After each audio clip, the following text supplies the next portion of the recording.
So Matariki to me, my brother, means, well, take a look around, my bro. It means family, eh? It means coming together to remember those that have passed on over the year. We have a lot of holidays in New Zealand. King's birthday, Easter. Yeah, we have all these different holidays. Matariki is our holiday.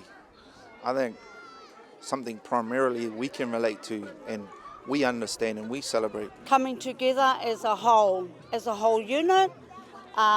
It's about sharing, caring, gifting. A time to connect, a time to unite, and a time to start new beginnings. Matariki means to me just celebrating with family.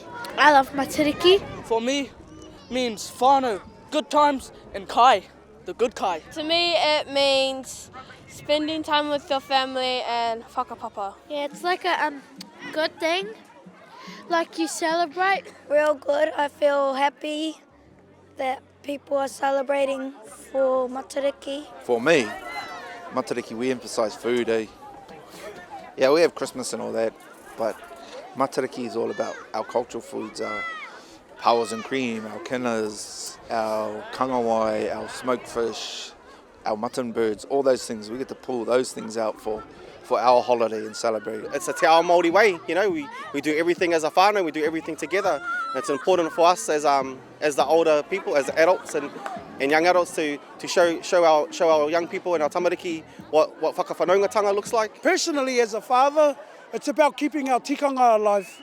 It's about passing on to the next generation. Well, it's important to have these events because this is our culture. This is who we are. This is what we do as Māori. Look, as you can see, the many whānau that have come together. You know, Matariki, like I said before, it's about bringing everybody together. It's about sharing. It's about offloading. And this community, whenever we have a whakanuia like this, a celebration like this, look at this community. Look at what they do.